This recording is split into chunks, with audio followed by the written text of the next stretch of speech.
போட்டித் தேர்வுகளுக்கு தயார் செய்யும் அனைத்து நண்பர்களுக்கும் வணக்கம். இது நம்ம டிஎன்பிஎஸ்சி ஆப்டிடியூட் தமிழ் சேனல். இந்த சேனலில் போட்டித் தேர்வுகளுக்கு தேவையான வீடியோஸ், ஜாப் நோட்டிஃபிகேஷன் தேவையான வீடியோஸ்லாம் அப்லோட் பண்ணிட்டு வரேன்.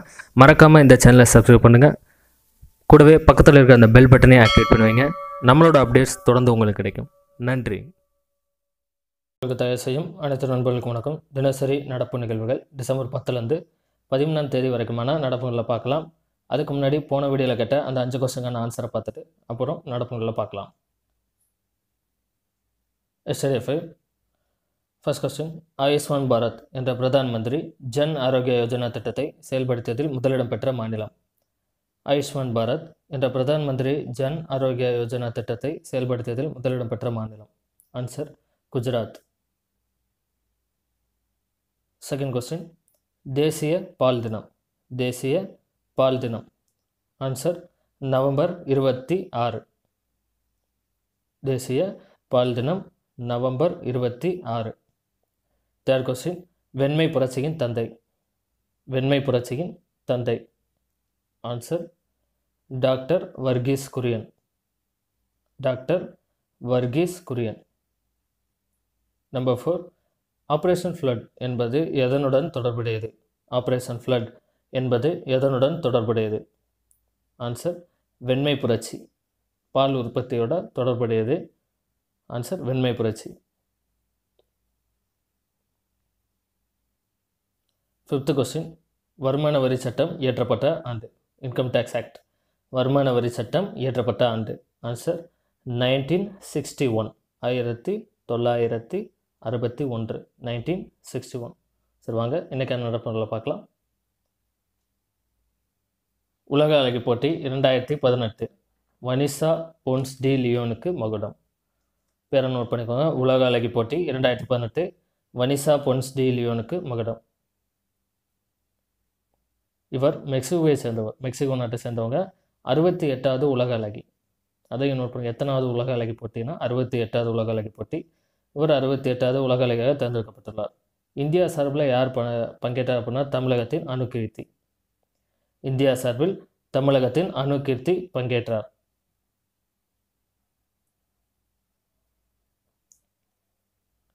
நெக்ஸ்ட்.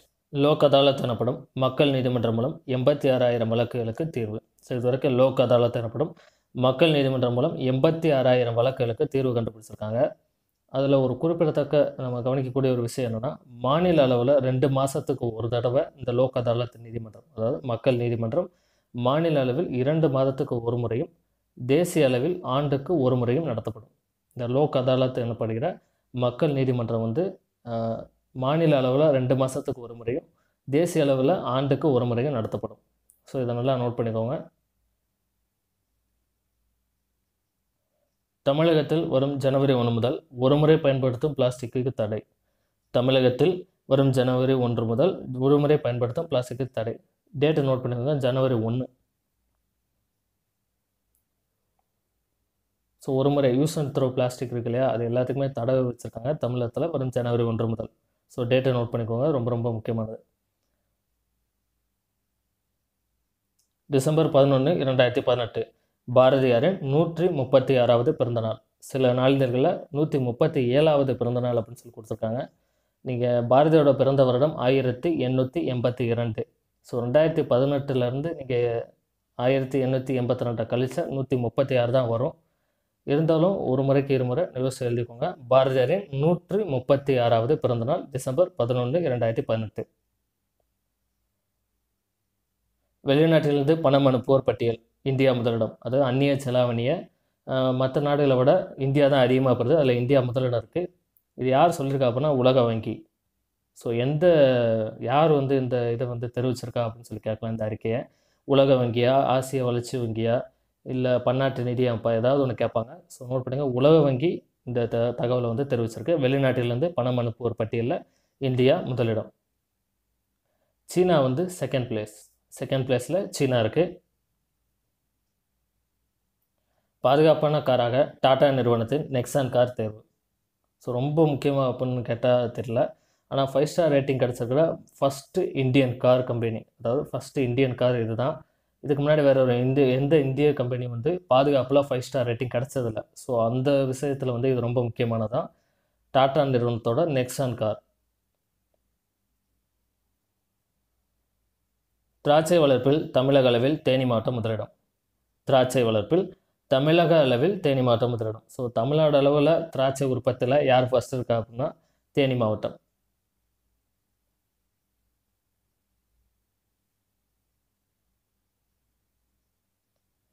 பெண்கள் மற்றும் பொதுமக்களின் பாதுகாப்பை உறுதி செய்ய காவலன் டயல் 100, காவலன் SOS என்ற செயலிகளை அறிமுகம் செய்துள்ளது தமிழக காவல்துறை.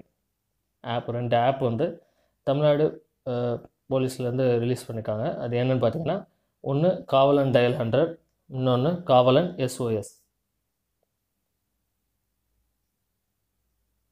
பன்றிக் காய்ச்சலால் உயிரிழப்புகள் தமிழகத்திற்கு 6வது இடம். முதல் இடத்துல மகாராஷ்டிரா இருக்குது. பன்றிக் காய்ச்சலால் உயிரிழப்புகள் தமிழகத்திற்கு 6வது இடம். முதல் இடத்துல மகாராஷ்டிரா இருக்குது. ரொம்ப ரொம்ப முக்கியமான ஒரு டேட்டா. தமிழகம் பன்றிக் காய்ச்சல் உயிரிழப்புகளில் 6வது இடத்துல இருக்குது. மகாராஷ்டிரா முதலிடம், ராஜஸ்தான் 2வது இடம், குஜராத் 3ஆம் இடம். மூதறிஞர் ராஜாஜியின் 140வது பிறந்த நாள் 10/12/2018. மூதறிஞர் ராஜாஜியின் 140வது பிறந்த நாள்.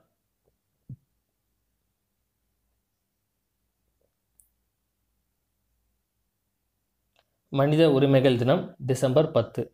மனித உரிமைகள் தினம் டிசம்பர் 10. இதில் ஒரு கவனிக்கக்கூடிய ஒரு ஜிகே கொஸ்டின் என்ன அப்படின்னா, 1993 தான் இந்தியா மனித உரிமைகள் ஆணையத்தை இந்தியாவில் அமைத்தது.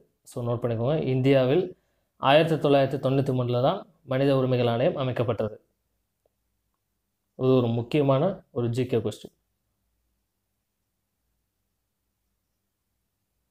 ஏவியந்திரா இந்திய ரஷ்ய விமானப்படை இடையான கூட்டுப்பயிற்சி. ஏவியந்திரா இந்திய ரஷ்ய விமானப்படை இடையான கூட்டுப்பயிற்சி எங்கு நடைபெறுகிறது அப்படின்னா ராஜஸ்தானில் ஜோத்பூர். ஏவியந்திரா இந்திய ரஷ்ய விமானப்படை இடையான கூட்டுப்பயிற்சி ராஜஸ்தான் மாநிலம் ஜோத்பூரில் நடைபெறுகிறது. ரிசர்வ் வங்கியின் புதிய ஆளுநராக சக்தி காந்ததாஸ் நியமனம். ஸோ ரிசர்வ் பேங்கோட ரீசெண்டாக ஒரு அப்பாயின்மெண்ட் பண்ணியிருக்காங்க கவர்னரை. அது எத்தனாவது ஆளுநர் அப்படின்னா 25வது கவர்னர். ரிசர்வ் பேங்கோட 25வது ஆளுநர் யார் அப்படின்னு பார்த்தா சக்தி காந்ததாஸ். இதுக்கு முன்னாடி இருந்தவர் இப்போது ரீசெண்டாக உர்ஜித் பட்டேல், அவர் வந்து ரிசைன் பண்ணிட்டு போயிட்டார். ஸோ அதுக்கப்புறம் இவரை நியமனம் பண்ணியிருக்காங்க. அவர் 24, இவர் 25. சக்தி காந்ததாஸ் 25வது ரிசர்வ் பேங்க் கவர்னர். ரொம்ப ரொம்ப முக்கியமானது. இந்தியாவிலேயே முதன்முறையாக தமிழகத்தில் முதியோர் இல்லங்களில் வசிக்கும் முதியோர்களுக்கு இலவச நிமோனியா தடுப்பூசி போடும் திட்டம் அறிமுகம். இந்தியாவிலேயே முதன்முறையாக தமிழகத்தில் முதியோர் இல்லங்களில் வசிக்கும் முதியோர்களுக்கு இலவச நிமோனியா தடுப்பூசி போடும் திட்டம் அறிமுகம். நோட் பண்ணிக்கோங்க, இந்தியாவில் ஃபர்ஸ்ட் டைம் தமிழ்நாடு ஒரு விஷயத்தை பண்ணியிருக்காங்க. ஸோ இது ரொம்ப முக்கியமானது. 60 வயதுக்கு மேற்பட்டவர்கள் முதியோர் இல்லங்களில் வசிக்கிறாங்க இல்லையா, அவங்களுக்கெல்லாம் இந்த தடுப்பூசி வந்து போடுற திட்டம் வந்து இந்தியாவில் ஃபஸ்ட் டைம் தமிழ்நாடு கொண்டு வந்திருக்கு. நடப்பு நிதியாண்டில் பொருளாதார வளர்ச்சி விகிதம் 7.3%. யார் கணிச்சிருக்கா அப்படின்னா ஆசிய மேம்பாட்டு வங்கியோட கணிப்பு இது. நடப்பு நிதியாண்டில் பொருளாதார வளர்ச்சி விகிதம் 7.3%. அதில் கவனிக்கக்கூடிய ஒரு விஷயம், 2019 2020 அவங்க கணிச்சிருக்காங்க 7.6% இருக்கும். 0.3% வந்து அடுத்த நிதியாண்டில் வந்து கூடுதலாக இருக்குது. ஸோ கொஸ்டின் வந்து எப்படி வரலான்னா, நடப்பு நிதியாண்டில் பொருளாதார வளர்ச்சி 7.3% இருக்கும் என கணித்தது எது அப்படின்னு சொல்லி கேட்கலாம். உலக வங்கின்னு கேட்கலாம், இல்லை இந்திய பன்னாட்டு நிதியம் ஏதாவது கேட்கலாம், ஆசிய மேம்பாட்டு வங்கி அதையும் கேட்கலாம். ஸோ நோட் பண்ணிக்கோங்க, யாருன்னா ஆசிய மேம்பாட்டு வங்கி. இந்தியாவோட நடப்பு நிதியாண்டின் பொருளாதார வளர்ச்சி விகிதம் 7.3%. யார் கணிச்சிருக்கா அப்படின்னா ஆசிய மேம்பாட்டு வங்கி. கிரிக்கெட் போட்டியில் நடுவரின் தீர்ப்பை எதிர்த்து மேல்முறையீடு செய்யும் TRS எனப்படும் முறை அறிமுகப்படுத்தப்பட்ட ஆண்டு 2008. கிரிக்கெட் போட்டியில் நடுவரின் தீர்ப்பை எதிர்த்து மேல்முறையீடு செய்யும் TRS எனப்படும் முறை அறிமுகப்படுத்தப்பட்ட ஆண்டு 2008.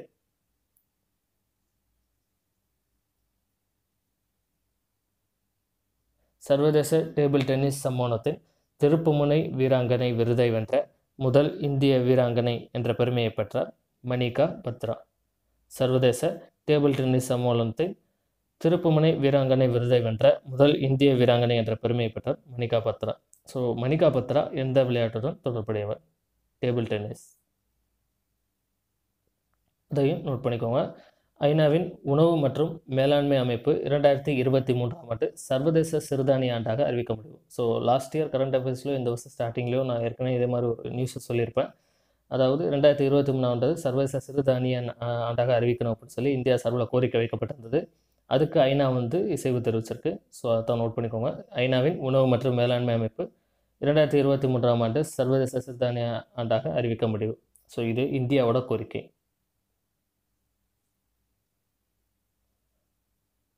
லக்சம்பர்க் நாட்டில் பொது போக்குவரத்து சேவையினை 2019 முற்றிலும் இலவசமாக்க முடிவு செஞ்சுருக்காங்க. எந்த நாடு நோட் பண்ணிக்கோங்க? லக்சம்பர்க். யூரோப்பியன் கண்ட்ரி அது. லக்சம்பர்க் நாட்டில் பொது போக்குவரத்து சேவையினை 2019 முற்றிலும் இலவசமாக்க முடிவு.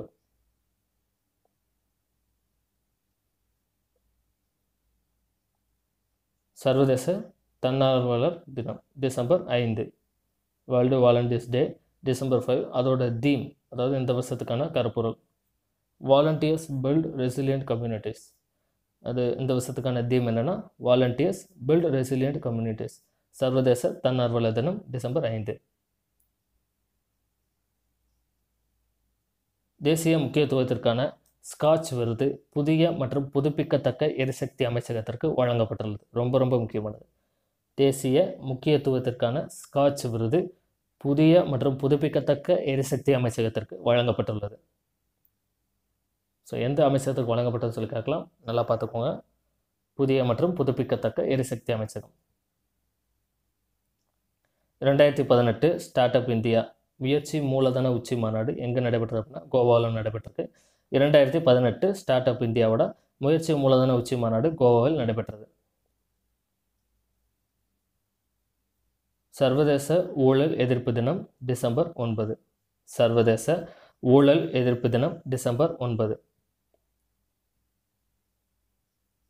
அடுத்து ஒரு முக்கியமான ஒரு கொஸ்டின். தேசிய ஓய்வூதிய திட்டத்தில் மத்திய அரசு தனது பங்களிப்பை 10%இலிருந்து 14% உயர்த்தியுள்ளது. தேசிய ஓய்வூதிய திட்டத்தில் மத்திய அரசு தனது பங்களிப்பை 10%இலிருந்து 14% உயர்த்தியுள்ளது. கொஸ்டின் எப்படி வேணாலும் கேட்கலாம். எத்தனை சதவீதத்திலேருந்து எத்தனை உயர்த்தலாம் கேட்கலாம். இல்லைன்னா அவர் அதாவது ஏற்கனவே இருந்ததை விட எத்தனை சதவிகிதம் உயர்த்தியுள்ளது அப்படின்னு கேட்கலாம். ஸோ அப்படி பார்த்தா 4%. ஏற்கனவே இருந்தது 10%. ஸோ எத்தனை சதவீதம் உயர்த்திருக்காங்க அப்படின்னா 4%. எத்தனை சதவீதத்திலேருந்து எத்தனை சதவீதமாக்கப்பட்டது அப்படின்னா 10%இலிருந்து 14%. ஸோ கொஸ்டின் எப்படி வேணாலும் வரலாம் உங்களை குழப்பறதுக்காக. ராஜீவ் மெஹ்ரிஷி, நல்லா நோட் பண்ணிக்கோங்க, ரொம்ப ரொம்ப முக்கியமான பேர். ராஜீவ் மெஹ்ரிஷி 2019ஆம் ஆண்டுக்கான ஐநா கணக்கு தணிக்கையாளர்கள் குழுமத்தின் துணைத் தலைவராக நியமனம். சிஏஜி, ஒரு இந்தியாவோட சிஏஜி ராஜீவ் மெஹ்ரிஷி 2019ஆம் ஆண்டுக்கான ஐநா கணக்கு தணிக்கையாளர்கள் குழுமத்தின் துணைத் தலைவராக நியமனம். ரொம்ப ரொம்ப முக்கியமான ஒரு பெயர். ஹேண்ட் இன் ஹேண்ட், இது என்னன்னு பார்த்தீங்கன்னா ஹேண்ட் இன் ஹேண்ட் இந்தியா சீனாவுக்கு இடையே நடக்கிற ஒரு கூட்டு பயிற்சி தான் ஹேண்ட் இன் ஹேண்ட். இது எங்கே நடக்குது அப்படின்னா சீனாவின் செங்டு அப்படிங்கிற பகுதியில் நடக்குது. ஹேண்ட் இன் ஹேண்ட் இந்தியா சீனா கூட்டு பயிற்சி சீனாவின் செங்டுவில் நடைபெறுகிறது. சரி வாங்க, இன்றைக்கான அந்த 5 கொஸ்டினை பார்ப்போம். இந்த கொஸ்டினுக்கெல்லாம் உங்களுக்கு ஆன்சர் தந்தால் மறக்காமல் கமெண்ட் பாக்ஸில் பண்ணுங்கள். ரொம்ப ரொம்ப முக்கியமான கொஸ்டின்ஸை செலக்டிவாக எடுத்து நான் அந்த 5 கொஸ்டினை கொடுத்துட்டு வரேன். இந்த வீடியோஸை மறக்காமல் உங்கள் ஃப்ரெண்ட்ஸுக்கு ஷேர் பண்ணுங்கள். அதிகமாக வியூஸ் கிடைக்கும்போது எனக்கு ஒரு மோட்டிவேஷனாக இருக்கும். ஃபர்ஸ்ட் கொஸ்டின், தற்போதைய தலைமை தேர்தல் ஆணையர் யார்? தற்போதைய தலைமை தேர்தல் ஆணையர் யார்? செகண்ட் கொஸ்டின், மத்திய பணியாளர் தேர்வாணையத்தின் தற்போதைய தலைவர் யார்? யூபிஎஸ்சி இருக்காங்களா, யூனியன் பப்ளிக் சர்வீஸ் கமிஷன், அதோட தற்போதைய தலைவர். மத்திய பணியாளர் தேர்வாணையத்தின் தற்போதைய தலைவர் யார்? தேர்ட் கொஸ்டின், உலகக்கோப்பை ஹாக்கி போட்டி 2018 நடைபெறும். உலகக்கோப்பை ஹாக்கி போட்டி 2018 எங்கே நடைபெற்று கொண்டிருக்கிறது? ஏன்னா இப்போ நடந்துக்கிட்டு இருக்க அந்த ஈவெண்ட். ஸோ அதுக்கான கொஸ்டின் கேட்டிருக்கிறேன், மறக்காமல் ஆன்சர் பண்ணுங்கள். ஃபோர்த் கொஸ்டின், இந்திய சர்வதேச வர்த்தக கண்காட்சியில் சிறந்த மாநிலமாக தேர்வு செய்யப்பட்ட மாநிலம். இந்திய சர்வதேச வர்த்தக கண்காட்சியில் சிறந்த மாநிலமாக தேர்வு செய்யப்பட்ட மாநிலம் எது? ஃபிஃப்த் கொஸ்டின், கோப் இந்தியா 2019 எந்த இரு நாடுகளுக்கிடையே இந்த விமானப்படை கூட்டுப்பயிற்சி நடைபெறவிருக்கிறது? கோப் இந்தியா 2019 எந்த இரு நாடுகளுக்கிடையே இந்த விமானப்படை கூட்டுப்பயிற்சி நடைபெறவிருக்கிறது? ஸோ மறக்காமல் இந்த 5 கொஸ்டினுக்கான ஆன்சர்ஸை பண்ணுங்கள். மறக்காமல் இதை மற்ற ஃப்ரெண்ட்ஸுக்கு ஷேர் பண்ணுங்கள். நன்றி. அடுத்த வீடியோவில் சந்திக்கலாம்.